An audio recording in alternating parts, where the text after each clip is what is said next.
Saudara-saudara, kita memasuki masa Prapaskah dan dalam beberapa waktu ke depan saudara-saudara kita akan bersama-sama mengenang akan penderitaan Kristus, kematian Kristus.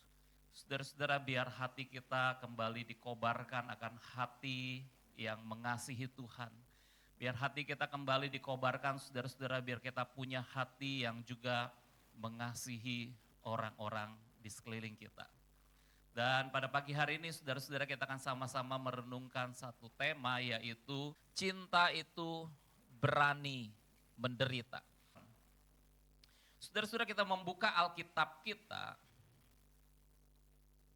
dalam 1 Yohanes 3, 1 Yohanes 3 ayat 11 sampai ayat yang ke-18.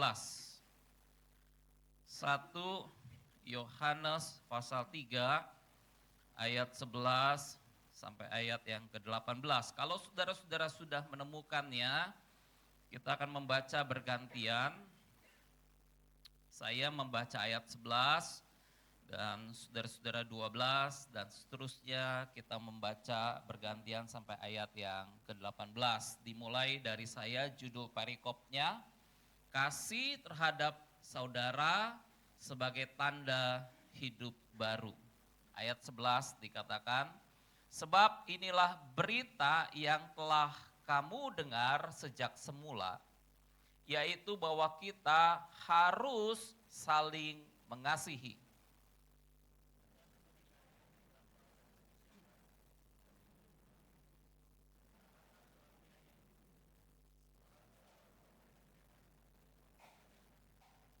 Janganlah heran saudara-saudara apabila dunia membenci kamu.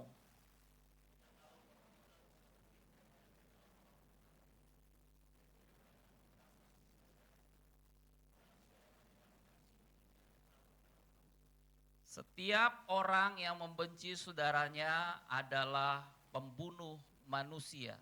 Dan kamu tahu bahwa tidak ada pembunuh yang tetap memiliki hidup yang kekal di dalam dirinya.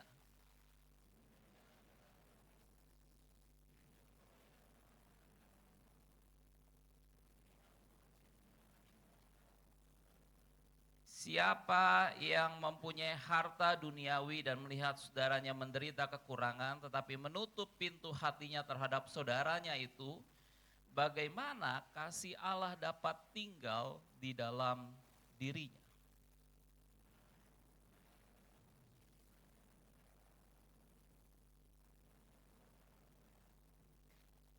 Saudara-saudara, kalau saya bertanya kepada saudara, apakah saudara mau mengasihi orang-orang di sekeliling saudara? Anak mengasihi orang tua mengasihi anak, suami mengasihi istri, istri mengasihi suami. Apakah saudara mau mengasihi orang-orang di sekeliling saudara? Ya, saudara manggut kepala ya. Tapi pertanyaan yang kedua, saudara-saudara. Ketika kita diminta untuk saling mengasihi, saudara-saudara, kalau saya bertanya pertanyaan yang kedua kepada saudara-saudara, apakah saudara mau mengasihi orang-orang di sekeliling saudara dengan pengorbanan? Mengasihi orang-orang di sekeliling saudara dengan pengorbanan. Istri mengasihi suami dengan pengorbanan. Orang tua mengasihi anak dengan pengorbanan. Apakah saudara mau mengasihi orang-orang di sekeliling saudara dengan pengorbanan? Ya. Saudara manggut sedikit lah, saudara ya. Saudara-saudara, kita tahu panggilan kita sebagai orang Kristen adalah mengasihi. Dan kita akan melihat saudara-saudara satu video klip berikut ini tentang bagaimana orang tua yang mengasihi anaknya dengan pengorbanan. Kita saksikan video berikut ini, saudara-saudara.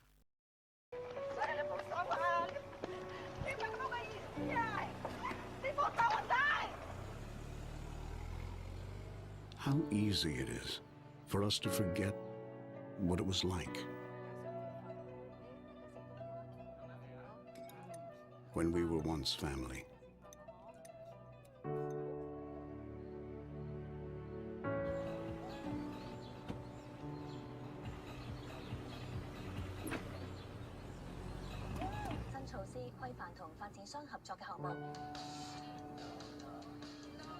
The times we shared.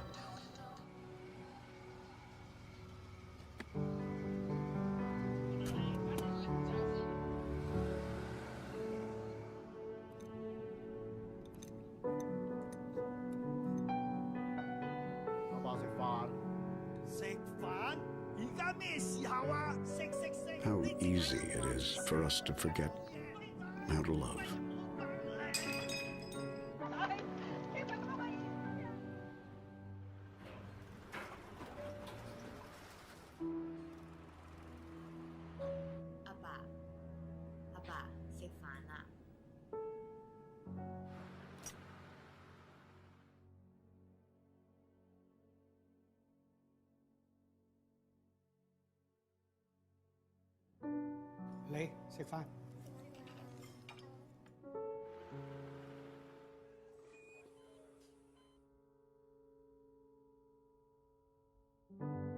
How easy it is for us to forget how to smile.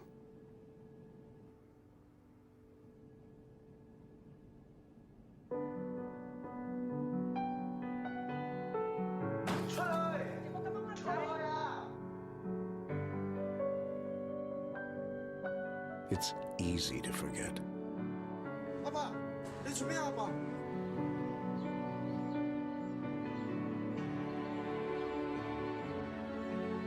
Say, lihat mo tole. Lihat yang sakit.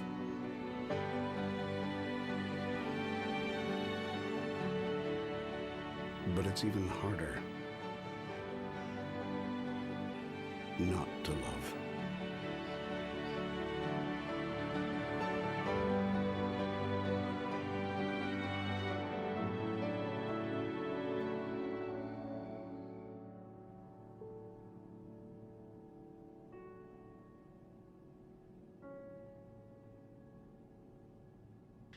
Pak, Ma.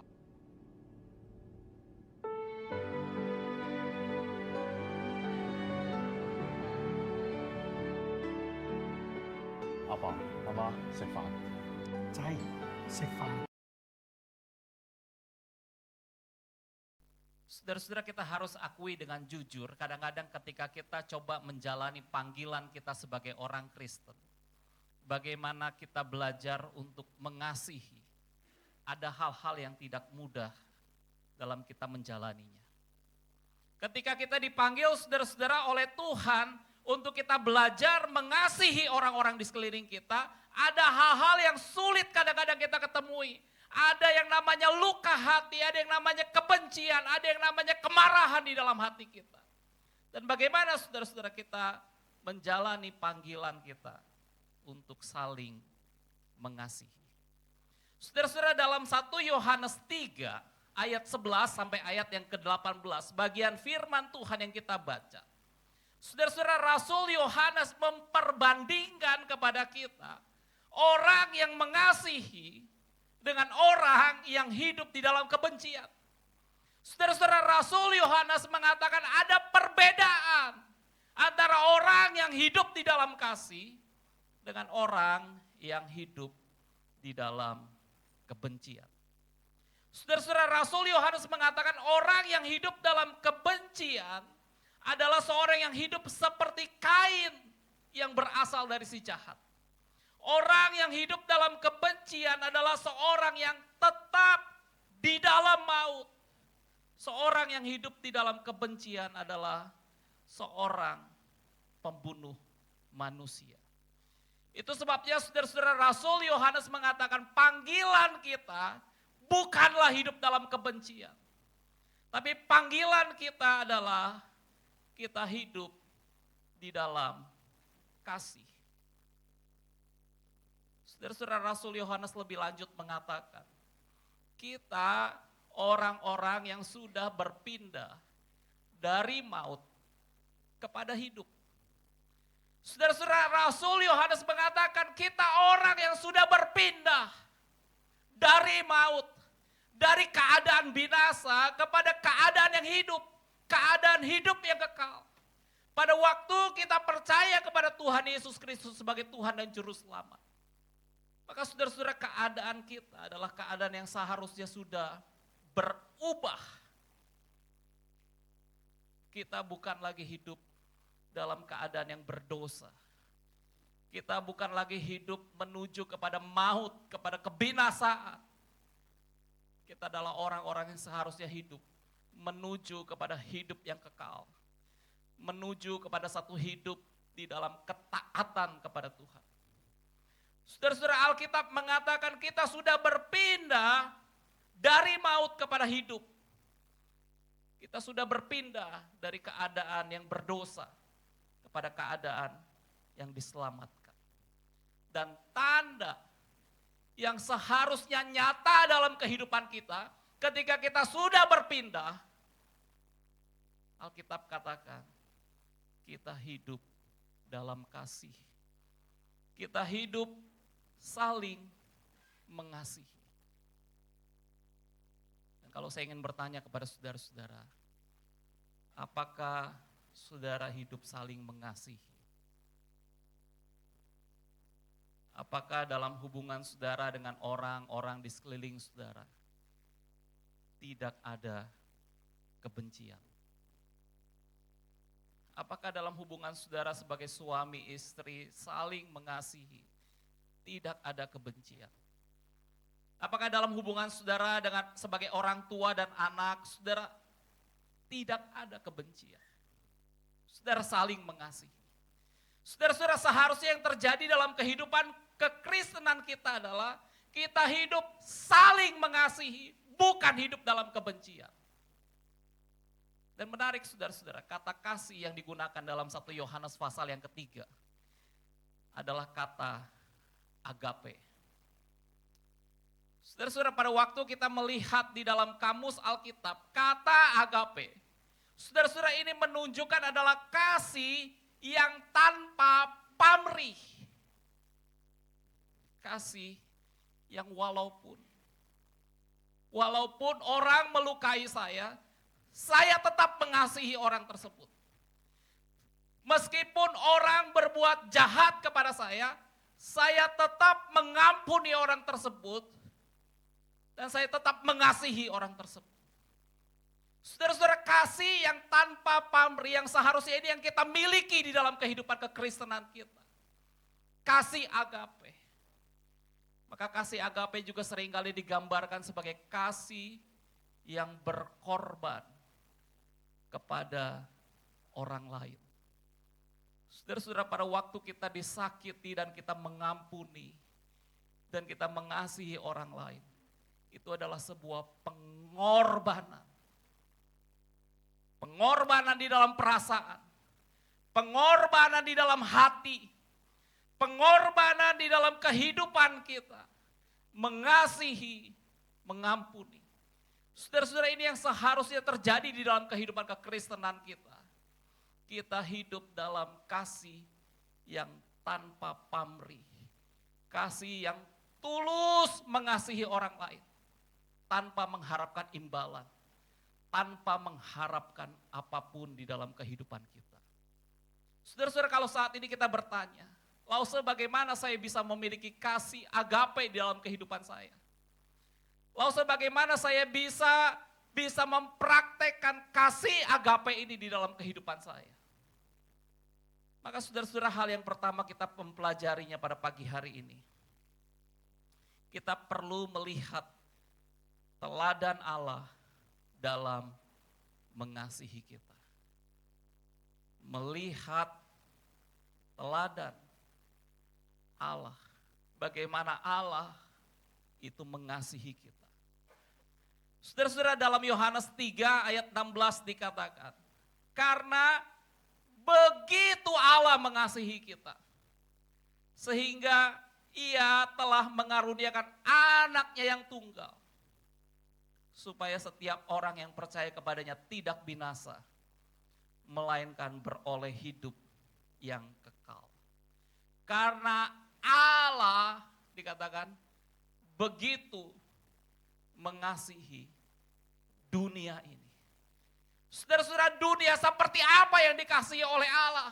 Apakah dunia orang-orang yang hidupnya dalam keadaan baik? Apakah dunia adalah orang-orang yang hidup dalam keadaan saling mengasihi? Saudara-saudara, dunia seperti apa yang dikasihi oleh Allah? Saudara-saudara, Alkitab mengatakan kepada kita, dunia yang dikasihi oleh Allah adalah dunia yang berdosa. Dunia yang melawan Allah sendiri. Dunia yang memberontak kepada Allah. Tapi Alkitab katakan, saudara-saudara, karena begitu Allah mengasihi dunia. Dunia yang telah memberontak kepada Allah, dunia yang melawan Allah, dunia yang berdosa, Allah mengasihinya. Saudara-saudara, bukankah kita di sini bisa melihat kebesaran kasih Allah? Bukan hanya Allah katakan, aku mengasihi dunia ini, tetapi saudara-saudara, Alkitab katakan juga ia memberikan anaknya yang tunggal. Dia memberikan anaknya yang tunggal. Dia memberi anaknya yang tunggal. Supaya setiap orang yang percaya kepadanya tidak binasa, melainkan beroleh hidup yang kekal. Saudara-saudara, hal pertama kita bisa melihat di sini teladan Allah adalah Allah Bapa. Dia mengasihi saudara. Allah Bapa, dia mengasihi dunia ini. Allah Bapa, dia mengasihi setiap kita.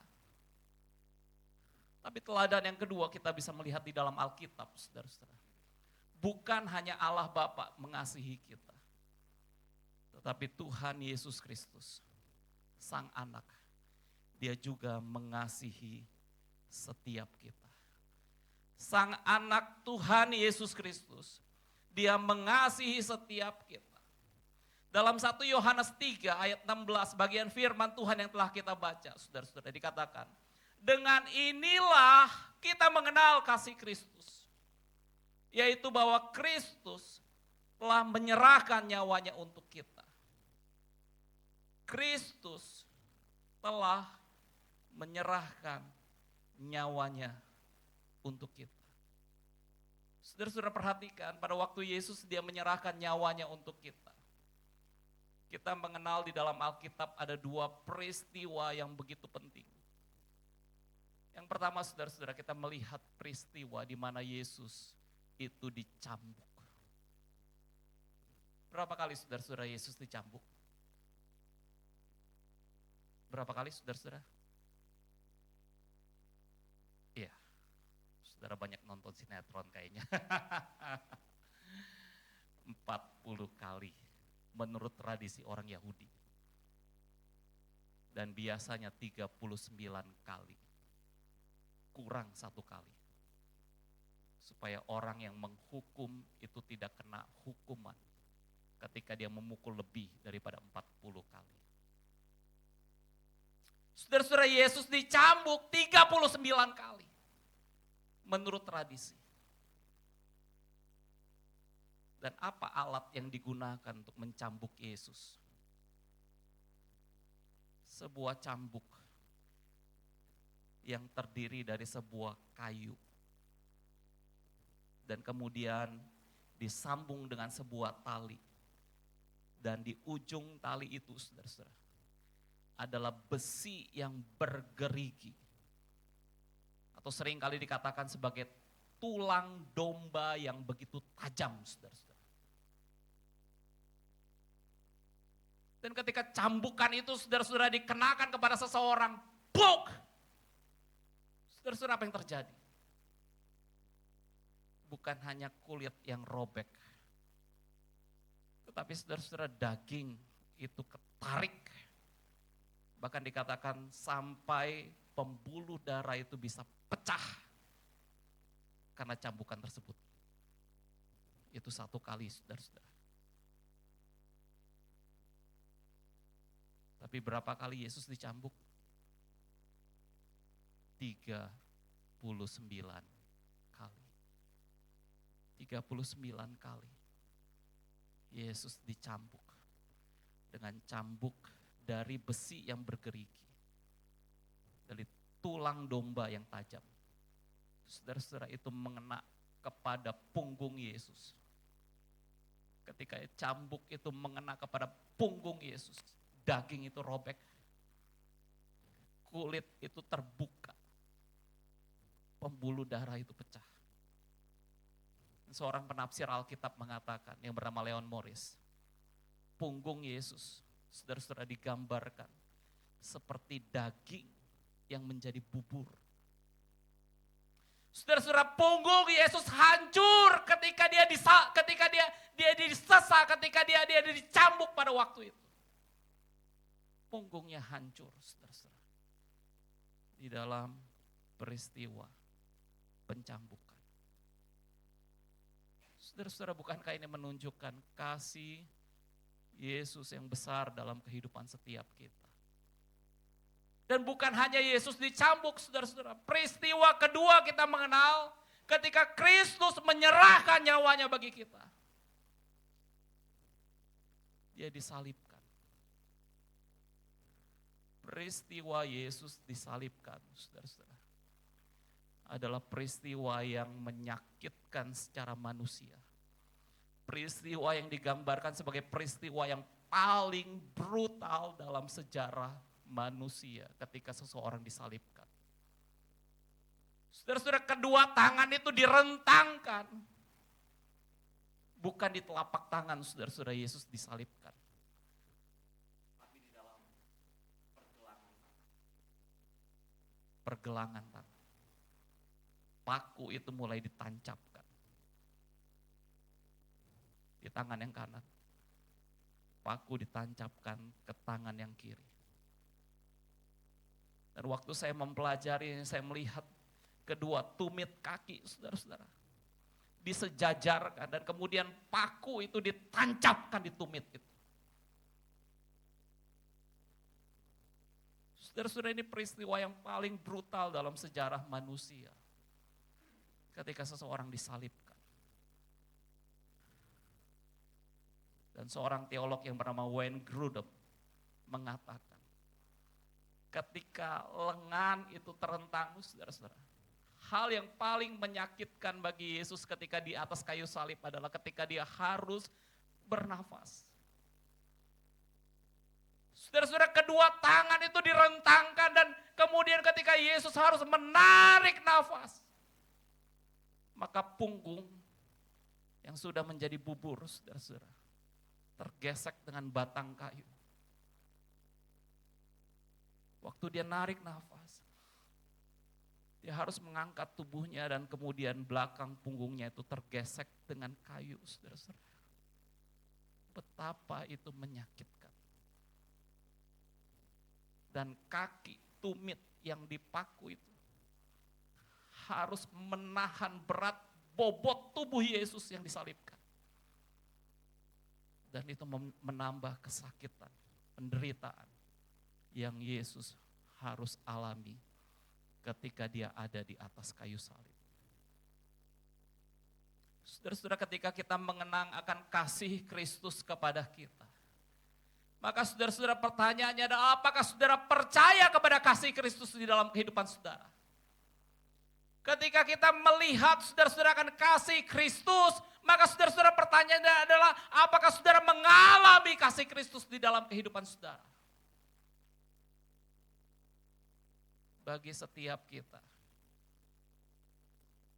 yang hidup dalam kebencian, saya berdoa saudara-saudara, biar di dalam momen Prapaskah, mengenang kematian Kristus, penderitaan Kristus, biar kita mengalami kasih Tuhan yang menyembuhkan kita, yang memulihkan hati kita, yang membuat kebencian diangkat dari hidup kita, dan kita dipenuhi dengan kasih Kristus.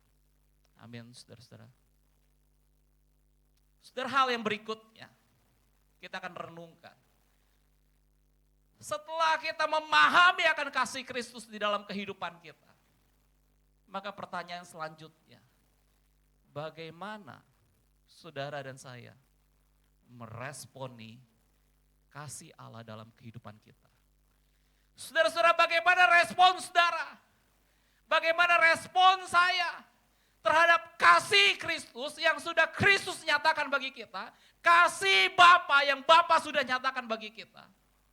Bagaimana kita meresponinya? Hal yang pertama, saudara-saudara, kita perlu punya kasih yang berkorban bagi Tuhan.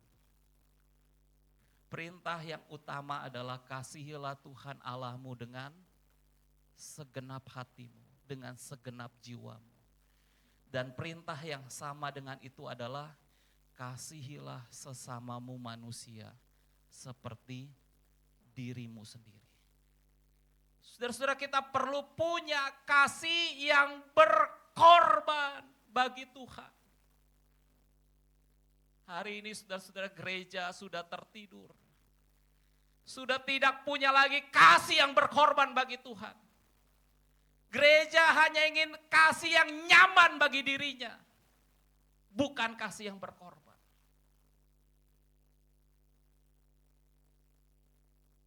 Saudara-saudara, negara-negara seperti China mengalami kebangunan rohani karena dimulai dengan orang-orang yang punya hati mengasihi Tuhan, mengasihi Tuhan dengan sungguh, mengasihi Tuhan dengan sungguh. Meskipun mereka menderita, mereka mengasihi Tuhan dengan sungguh. Gereja-gereja di Korea mengalami kebangunan rohani karena jemaat-jemaatnya punya hati yang mengasihi Tuhan dengan sungguh, mengasihi Tuhan dengan sungguh. Mereka mengasihi Tuhan dengan sungguh.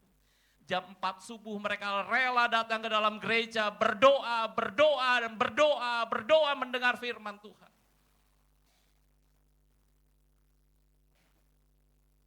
Saudara-saudara, apakah kita punya hati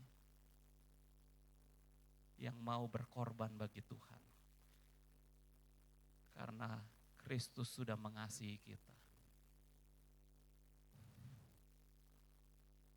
Dalam Yohanes 14 ayat 15 dikatakan, jika kamu mengasihi aku, kata Yesus, kamu akan menuruti perintah-perintahku. Ciri orang yang mengasihi Tuhan adalah dia taat. Dia melakukan perintah Tuhan. Orang yang memiliki hati kasih yang berkorban bagi Tuhan, dia akan taat. Melakukan apa yang Tuhan mau, melakukan apa yang Tuhan kehendaki, dia akan taat kepada Tuhan. Hal yang kedua, saudara-saudara, bagaimana kita meresponi kasih Tuhan? Kita bukan hanya mengasihi Tuhan, tetapi kita juga perlu mengasihi sesama kita, mengasihi orang-orang di sekeliling kita. Dalam 1 Yohanes 3 ayat 16 dikatakan, saudara-saudara, dengan inilah kita mengenal kasih Kristus, yaitu bahwa Kristus telah menyerahkan nyawanya untuk kita, jadi kita pun wajib menyerahkan nyawa kita untuk saudara-saudara seiman kita. Saudara-saudara, perhatikan bagian firman Tuhan setelah Yohanes mengatakan, Kristus telah menyerahkan nyawanya bagi kita. Kristus telah memberikan nyawanya bagi kita. Maka selanjutnya kita diminta, kita pun wajib menyerahkan nyawa kita bagi saudara-saudara kita. Bagi saudara-saudara seiman kita. Saudara-saudara, seorang penafsir Alkitab mengatakan seperti ini. Kita sering menganggap diri kita siap menyerahkan nyawa kita dalam satu tindakan yang hebat, dramatis, dan heroik. Ini yang sering kali kita pikirkan, saudara-saudara, pada waktu kita mau menyerahkan nyawa kita. Kita menganggap ini tindakan yang heroik, tindakan yang dramatis, tindakan yang satu kali kita lakukan. Tapi menarik, saudara-saudara, di dalam tafsiran ini dikatakan, namun bagi kebanyakan kita, Tuhan memanggil kita untuk menyerahkan nyawa kita. Perhatikan saudara-saudara, sedikit demi sedikit. Sedikit demi sedikit dengan cara yang kecil namun penting setiap hari. Kita menyerahkan nyawa kita dengan cara yang kecil tapi penting setiap hari. Setiap hari ketika saudara mengasihi istri saudara, setiap hari ketika saudara mengasihi anak-anak saudara, setiap hari ketika saudara mengasihi orang-orang di tempat kerja saudara, setiap hari ketika saudara mengasihi orang-orang di sekeliling saudara. Saudara-saudara, inilah tindakan yang kita bisa lakukan, menyerahkan nyawa kita, mengasihi, mengampuni orang-orang di sekeliling kita. Pada waktu kita belajar mengasihi, mengampuni, kita sedang menyerahkan nyawa kita bagi orang-orang di sekeliling kita. Saudara-saudara, Corrie ten Boom, satu kali dia berkhotbah di satu gereja di Jerman. Pada waktu itu saudara-saudara baru selesai Perang Dunia Kedua. Dan Jerman kalah dengan pasukan daripada Amerika dan sekutunya. Saudara-saudara, banyak orang-orang di Jerman itu terluka. Banyak orang-orang di Jerman mengalami yang namanya penderitaan akibat perang yang terjadi. Maka saudara-saudara, Corrie ten Boom datang, diundang ke sebuah gereja di Jerman untuk berkhotbah. Dan Corrie ten Boom hendak menyampaikan satu pesan yang penting kepada orang-orang di Jerman. Mereka harus mengampuni orang-orang di sekeliling mereka. Mereka harus mengampuni untuk orang-orang yang telah menyakiti mereka. Mereka harus mengampuni buat orang-orang yang telah melukai mereka. Saudara-saudara, ini pesan yang ingin Corrie ten Boom sampaikan di dalam gereja di Jerman pada waktu itu. Dan Corrie ten Boom menceritakan, saudara-saudara, bagaimana dia sendiri adalah seorang tawanan yang ditawan oleh Nazi Jerman. Dan Corrie ten Boom ditangkap, dimasukkan ke dalam kamp konsentrasi. Karena dia telah menyembunyikan orang-orang Yahudi, membantu orang-orang Yahudi dan disembunyikan. Dan apa yang dialami oleh Corrie ten Boom, saudara-saudara. Corrie ten Boom mengalami hal yang menyakitkan. Ketika adiknya yang bernama Betsy di dalam kamp konsentrasi, keadaannya bertambah kurus dan tinggal tulang belulang. Dan Betsy meninggal, mati di kamp konsentrasi pada waktu itu. Saudara-saudara, hal ini menyebabkan Corrie ten Boom mengalami satu luka yang begitu dalam. Dan beberapa perlakuan dialami oleh Corrie ten Boom ketika berada di kamp konsentrasi bukan keadaan yang menyenangkan, tapi keadaan yang buruk, saudara-saudara.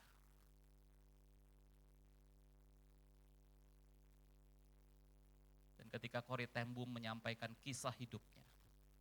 Selesai Corrie ten Boom berkhotbah, setiap orang keluar dari gereja. Tetapi ada seorang laki-laki di tengah-tengah gereja tersebut, dia maju ke depan, saudara-saudara. Hendak bersalaman dengan Corrie ten Boom. Dan Corrie ten Boom mengenang, saudara-saudara, seorang laki-laki yang kepalanya botak. Dia melihat keganasan wajah daripada laki-laki itu. Dan siapa laki-laki itu? Laki-laki itu adalah seorang kepala penjaga di kamp konsentrasi. Seorang yang pernah menyiksa dirinya. Seorang yang menyebabkan akan adiknya meninggal di dalam kamp konsentrasi. Saudara-saudara, beberapa kenangan buruk itu teringat kembali di dalam pikiran, di dalam imajinasi daripada Corrie ten Boom. Ketika seorang laki-laki itu maju, hendak memberikan salam kepada dirinya. Saudara-saudara, Corrie ten Boom bercerita di dalam bukunya Hiding Place. Dia mengalami satu pergumulan yang begitu hebat. Bagaimana dia harus mengampuni orang yang telah menyakiti dirinya. Kenangan-kenangan buruk itu tidak terlupakan. Tapi saudara-saudara, Corrie ten Boom, dia berdoa. Dia berdoa. Dia berdoa. Dia katakan, Tuhan, mampukan aku untuk mengampuni. Tuhan, tolong aku untuk aku bisa mengasihi orang lain. Tuhan, tolong aku. Saudara-saudara, ketika Corrie ten Boom memutuskan untuk tangannya dia ulurkan, maka saudara-saudara, Corrie ten Boom menceritakan seperti sengatan listrik. Saudara-saudara, ketika tangan itu menempel dengan kepala penjaga daripada kamp konsentrasi itu yang bersalaman dengan dirinya, yang meminta maaf kepada dirinya. Seperti ada sengatan listrik, aliran yang keluar. Dan Corrie ten Boom mengatakan, ketika dia belajar mengampuni, maka saudara-saudara, dia merasakan kasih Kristus itu limpah di dalam hatinya. Kasih Kristus itu tercurah di dalam hatinya. Kasih Kristus itu memampukan dia untuk mengampuni. Bukan kekuatannya, tapi kasih Kristus. Hari ini saudara-saudara, bagaimana dengan kehidupan saudara? Ketika kita mengenang akan kasih Tuhan yang telah berkorban bagi kita. Apakah saudara mengasihi Tuhan? Apakah saudara mengasihi orang-orang di sekeliling saudara? Suami dan istri, orang tua dan anak, rekan-rekan kerja, orang-orang dalam gereja. Apakah saudara saling mengasihi satu dengan yang lainnya? Saya ingin mengajak kita saudara-saudara, kita menyanyikan sebuah lagu, mengasihi lebih sungguh.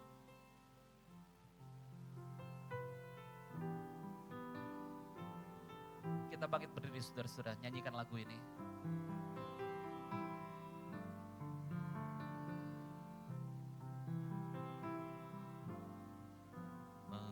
Mengasihi lebih sungguh. Katakan mengasihi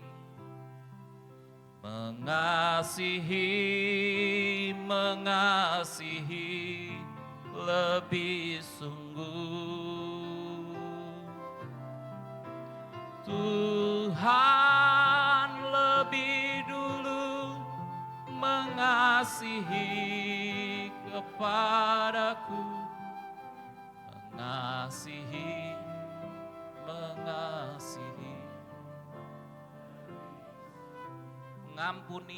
mengampuni lebih sungguh, mengampuni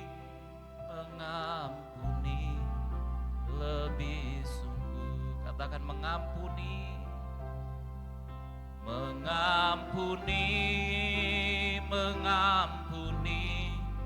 lebih sungguh. Tuhan lebih dulu mengampuni kepadaku, mengampuni lebih sungguh. Saya ingin memberikan waktu sejenak kepada saudara untuk saudara berdoa kepada Tuhan secara pribadi. Kalau ada di antara saudara yang saat ini hidup dalam kebencian, berdoalah kepada Tuhan supaya kasih Tuhan itu mencabut kebencian di dalam hati saudara. Berdoalah sejenak kepada Tuhan. Kalau ada di antara saudara yang hidup dalam kemarahan, dalam dendam, Berdoalah kepada Tuhan supaya kasih Tuhan itu mengalahkan kebencian di dalam hati saudara. Kasih Tuhan mengalahkan kemarahan di dalam hati saudara.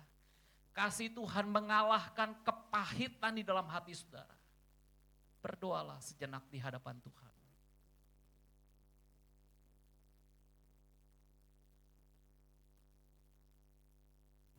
Mengasihi, mengasihi lebih sungguh.